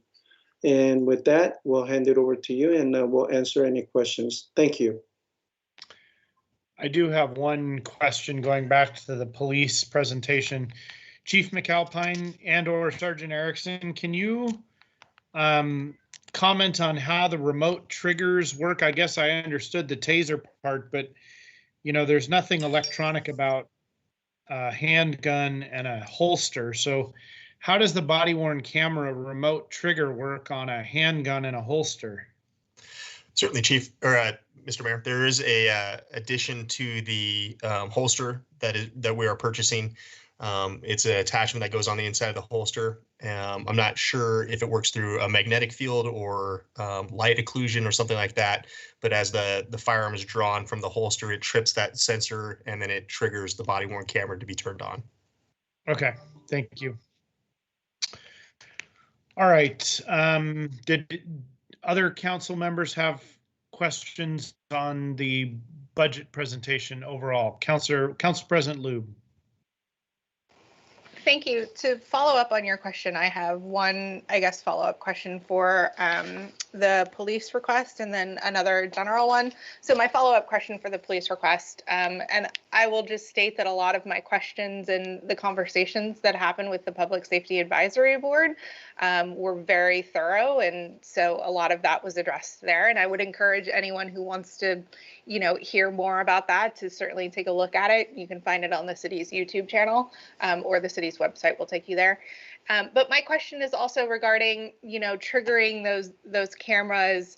A lot of situations happen, you know, when you're actively pulling your, you know, the gun or the taser, but, you know, there's a lot of circumstances in which we will want the camera to be on, you know, before those are drawn, or situations in which they won't be drawn. So can you talk about this, like what it's going to take for those to be turned on in those circumstances? Is that something that's going to have to be done by the officer in that circumstance? So if you could just elaborate a little bit. Certainly. So the cameras can be turned on manually. It's a simple double tap of a large button that's on the front of the camera to turn them on, and then they begin recording. There's also a pre-event buffer of video with no audio that occurs that we can set for different time frames from 30 seconds up to 2 minutes. So in a situation where an officer is already in an encounter, they can activate it, and we'd have that pre-event as well as anything that's recorded after the camera is activated. There's also the policy is being reviewed and updated, but there's already times in there that if there's a contentious contact or investigating a crime, or we've detained somebody on what's known as reasonable suspicion of a crime, we have to be recording. There's a statutory requirement that's already in place in Oregon that if the body-worn camera is present, they have to be on and recording for those kinds of encounters. So the officers can turn them on whenever they want, but there's going to be certain times that the policy will require them, or state law will require them to have those cameras activated and recording. Thank you for that Sergeant additional Erickson. information. Oh. Can I just ask a follow-up on that? What I have seen that whole, you know, not recording audio buffer thing. I do not understand at all, given how much or how little storage space it takes to record audio. Why do they have these set up so they don't record the audio in a buffer too? It just seems like it defies all common sense.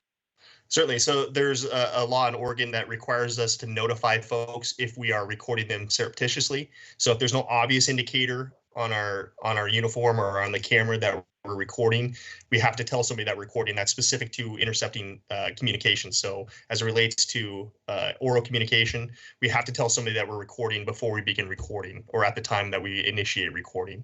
So if we have a sudden incident where we have to activate that camera, we can't have that 30 seconds or 2 minutes of audio recording because we didn't notify them that we had recorded that part of the conversation. So we're going to notify people as we're drawing a gun, and I just don't understand the practical implications of this. We're not warning people.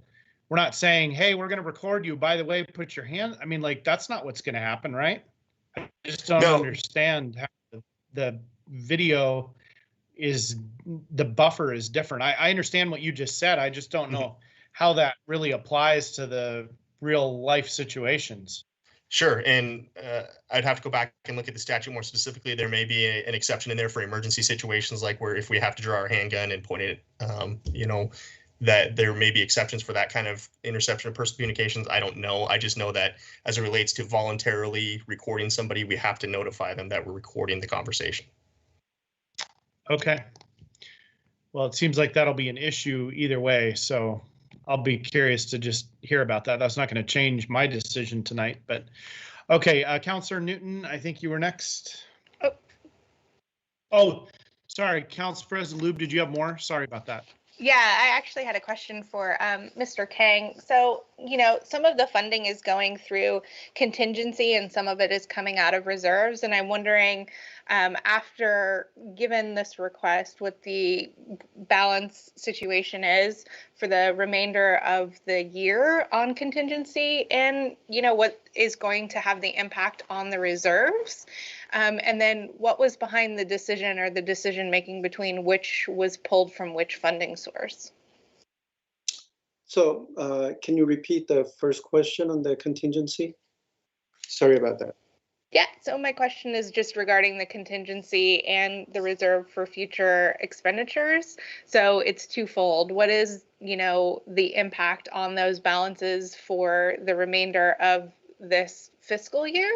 And then what was the methodology and decision-making behind which request was being pulled from contingency or from the reserve?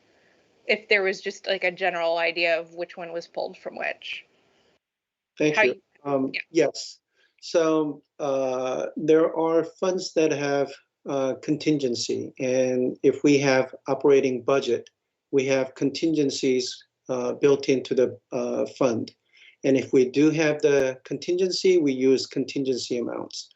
And if we run out of contingency, then we use the fund balances. So for example, this request contains 3 property management, and that fund's contingency was used up. So some of those requests used a fund balance for those requests.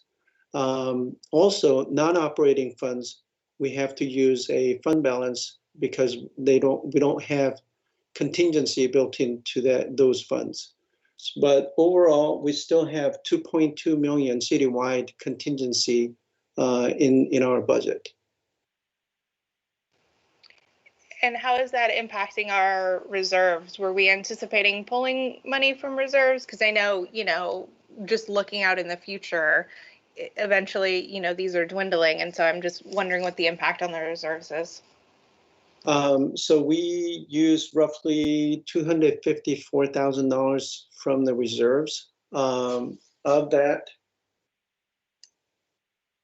none of those were general fund. So I would have to go back to each individual funds and see what those are. But other than the property management and facilities fund, none of the operating funds were using the fund balances.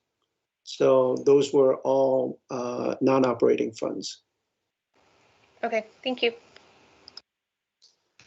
Councillor Newton. 2 unrelated questions. First of all, thank you for the thorough presentation on the body worn cameras and dash cams. There was also, to echo what Council President Lube said, there was an excellent presentation and a really robust conversation at the Public Safety Advisory Board, and I imagine some of those folks are listening tonight. The question I have on that, though, is there was a great deal of support for the technology, but also a great deal of interest in being involved in reviewing and sort of commenting on the policies, which you alluded to when you responded to Council President Lube. My understanding, and just correct me if I'm wrong, and maybe the chief can weigh in here, is that there'll be an opportunity at the Public Safety Advisory Board to consider those policies before the tools are actually in place and operational, because I think we're looking at June or July. So I just wanted to get quick clarification on that. And then I have one more very unrelated question. Thanks. Councilor Newton, you're absolutely correct. This would, the policy, the expanded policy is now in draft form. It's going through the chain of command, and also to have the union take a look at that to see if there is any impacts that way. Once I see it and accept it as promised, I will then present it to the Public Safety Advisory Board for their review. And we intend to stop whatever's on the schedule to be able to have them review that and ask their questions, vet it out, or provide input before we actually make this an official policy. Oops.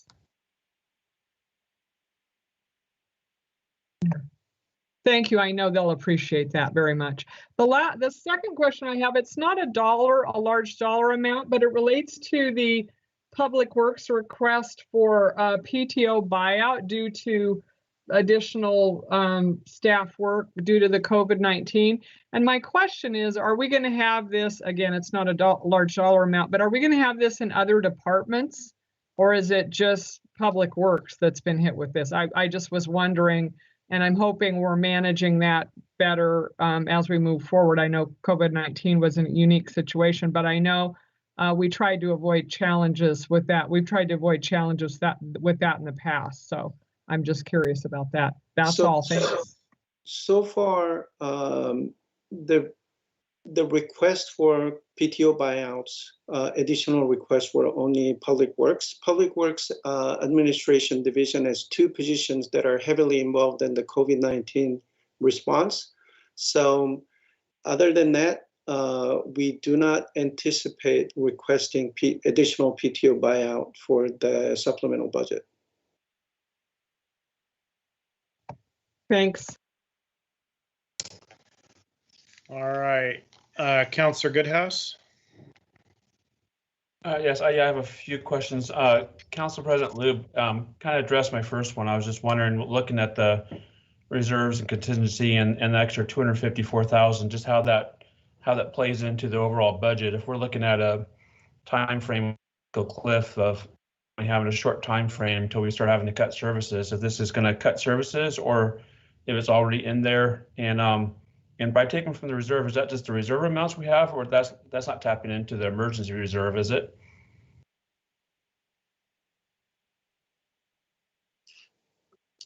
No, this will be the funds that we were using. The reserves were fleet and property management and transient lodging tax. And other than that, none of the funds were using fund balances. Okay. And then I just had a couple other ones. One, and maybe I might have missed it. When we formed the PSAB, did we know at that time that we were going to have to pay for a service or pay for that? I know that usually we have our boards and committees and so forth, but I don't remember when we created that there was going to be association of a fee for that or the service for them as opposed to using a staff member.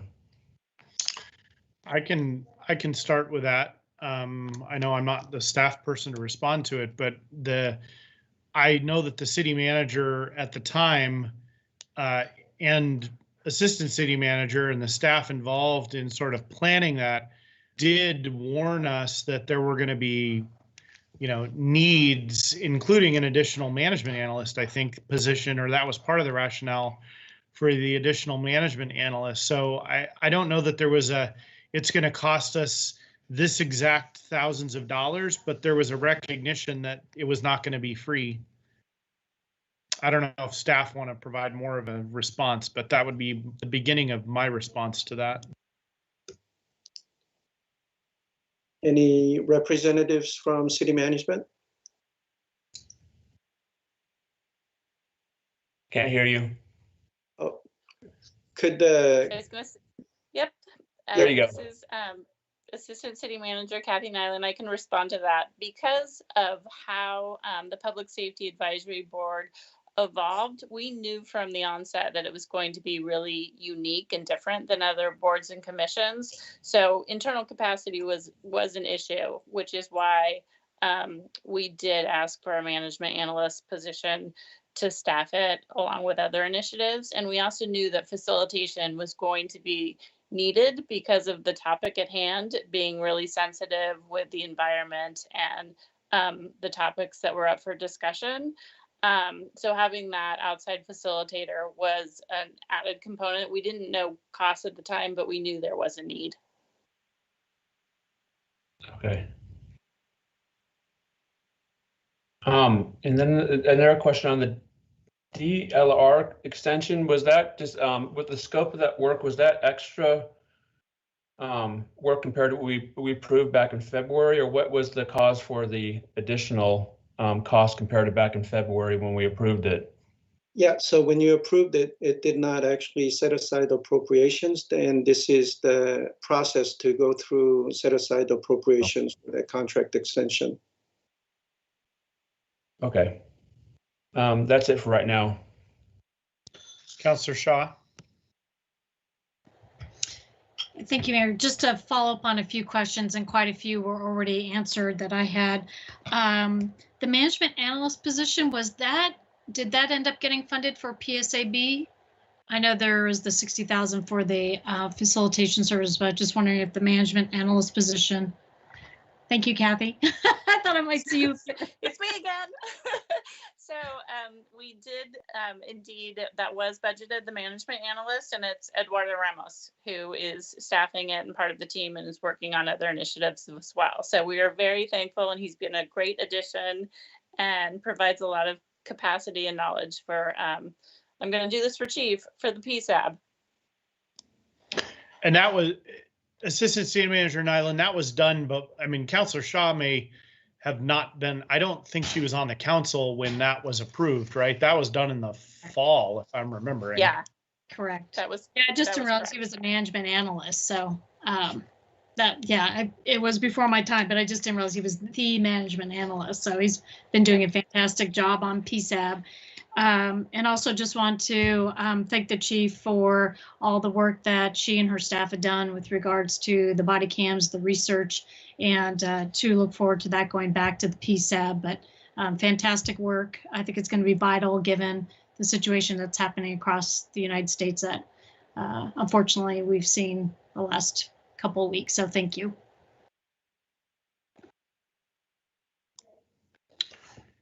Okay. Any further questions before we move on to public testimony? Mr. Nolup, do we have any callers in the queue? Mr. Mayor, no callers in the queue. City Recorder Krager, were there any written comments? I don't believe so, but I want to verify. No, we received no written comments. All right. I will close the public hearing. Mr. Mayor, I'm sorry to interrupt, but we did get the written recommendation from the Public Safety Advisory Board that came through today, so I don't know if that counts as testimony, but Yeah, we did. I took that as part of the staff information, but we could consider it testimony as well. thank you. All right, I will close the public hearing. Council discussion and consideration of resolution number 21-12. And there are staff present for every department if there are questions about the supplemental. And this is specifically on the budget supplemental. The award of a contract for body-worn cameras, I think, is the next item on the agenda. It looks like there is a separate staff report for that. Hopefully that's brief after the discussion we just had, but council, discussion and consideration. I move to approve resolution number 21-12. I'll second. It's been moved and seconded. City Recorder, please read the number and title of the resolution. Resolution number 21-12, a resolution to adopt the fiscal year 2021 third quarter budget supplemental, including budget adjustments to Public Works, Policy and Administration, and Community Services. And City Recorder, roll call vote. Council President Lube, Yes. Councilor Shaw, Yes. Mayor Snyder, Yes. Councilor Goodhouse, Yes. Councilor Newton. Yes. All right, resolution number 21-12 is adopted unanimously. Thank you, staff in all 12 of those departments that were here and prepared and involved. Thank you for your work. And Contracts and Purchasing Manager Moody, are you ready to move on to the local contract review board? Consider contract award for body-worn cameras, fleet cameras, tasers, interview recording platform, digital evidence storage, and maintenance and support. Good evening, Mayor Schneider and councilors. Christine Moody, Purchasing Manager. I will make this short. We are here tonight asking for your approval to award a contract to Axon Enterprises for the purchase, maintenance, and support of body-worn cameras, fleet cameras, tasers, and interview recording platform and digital evidence storage. This will be a 5-year contract at a cost of $467,765. The city explored options for soliciting an enterprise system and found that Axon Enterprise holds a national cooperative contract through Sourcewell, a government service cooperative organization in which the city is a member. Under our public contracting rules, we are allowed to utilize cooperative contracts in order to obtain best pricing. As you've already heard the presentation by the police department on their needs, I will turn this back over to council if you have any questions about the contracting process. All right, questions on the contract or contracting process for all of this, or a motion? I move to approve a contract award for body worn cameras, fleet cameras, tasers, interview recording platform, digital evidence storage, maintenance and support.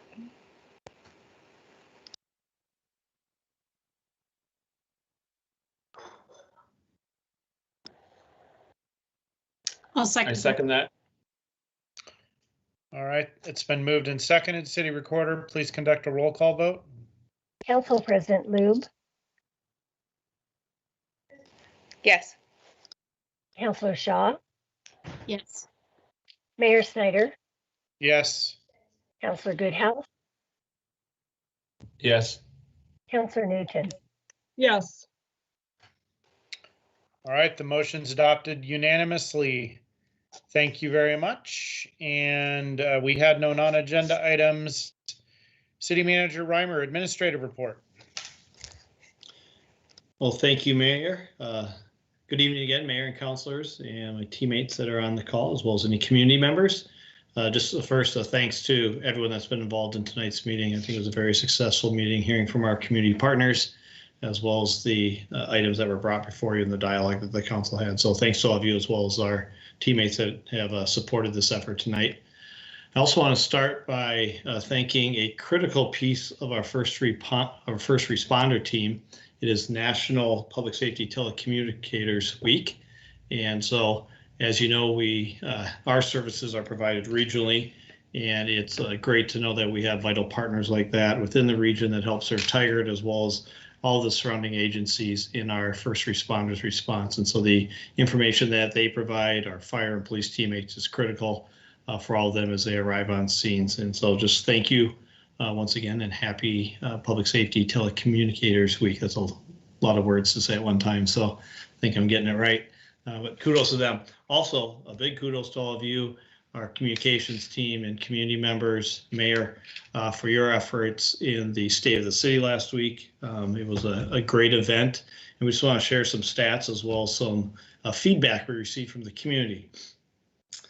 First, we had 343 community members that pre-registered for our world premiere of the State of the City, and I know people enjoyed that.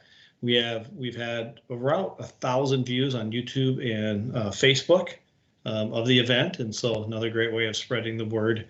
And we'll continue to play it on our TVCTV for the next several weeks. And I want to read some of the comments. I think this first one is very complimentary because this is the person's birthday. We attended last night. It was my husband's birthday, so we watched as we enjoyed a birthday dinner. Finally, he understands why I enjoy going to the Tigard at night bashes since we moved to Tigard. My daughter also enjoyed it. It was an awesome evening. Another one, the late night in Tigard is outstanding. I'm really surprised and delighted by this fun and current way of delivering the city's message. I would not be surprised if other cities give you the best form of flattery, which is imitation. Nice job on late night. Awesome. Thank you again, Tigard, for everything. And finally, great program, proud of our city. And so I think it came across quite well, as you can see these comments as well as others that we've received. So I'll just thank you to all of you. Thank you to Kent, and thank you to many others that have been involved in putting that together. As you can tell, this unique approach to the State of the City really resonates with our residents. And so kudos to all of you. A couple other quick updates is, as you know, we are going to be expanding our library in-person services on April 26th, so just 2 short weeks away. And next week, we're going to go through a process to test our system, to test our safety measures that we have in place. And all of you can help us. And so Mayor and councilors, you're invited to our soft opening, which will be next week, our soft launch on Tuesday, the 20th and Thursday, the 22nd. from 10 to 11:30. We're inviting individuals in like yourselves and others to come in, experience the library, work with our team as we can to make sure that we have the most, our safety measures and the experience for our community is as great as possible as we open the doors formally the next week. So if you're interested, feel free to reach out to Halstead and the team or show up during those hours. A couple other things to inform you about. At last night's Tigard-Tualatin School Board meeting, the SRO contract was approved by the school board unanimously. I want to thank the chief and our team for working with their team so closely and making sure that the contract really reflects the services that we believe the community deserves, and that both organizations worked in partnership and in collaboration to create. The chief and team are now working on the SROs, who will start there next Monday on the 19th, and we'll soon be selecting our levy-supported SOR officer as well, who will start in the fall. So once again, the community's funds are at work in the SRO level. Last night at the Public Safety Advisory Board, the team met to discuss our hiring practices within our police department. I want to thank our human resources business partner, Brandy, as well as Lieutenant Charlton, who presented our practices within the police department, and really finding ways to hire officers who reflect our community, as well as making sure that we have a very inclusive hiring practice. And it's my understanding that the board will continue this conversation at their meeting on April 26th. So once again, a very important part of who we are as an organization and who we are as a police department. And I want to thank the Public Safety Advisory Board as well as our HR team for working together to make sure that we really do have an inclusive process. And just a reminder that on Saturday, April 24th will be our first budget committee meeting. And so we are in the process of finalizing the agenda and the presentation materials, and we should be getting those to you in the budget committee shortly. And since we have a reputation as a very dog-friendly community, which is a great thing to be recognized for, I'll conclude my comments by recognizing all of our family members with a belated Happy National Pets Day, which was on Sunday, April 11th. And that concludes my remarks. Thank you. Thank you, City Manager Reimer. Just making one final note here. All right, so that concludes administrative report. We have no executive sessions scheduled. Is there a motion for adjournment? I move to adjourn. I'll second that. Okay, it's been moved and seconded. City Recorder, roll call vote, please. Council President Lube, Yes. Councilor Shaw, Yes. Mayor Snyder, Yes. Councilor Goodhouse, Yes. Councilor Newton. Yes. All right, we are adjourned. Good night, Tigard. Night, Tiger.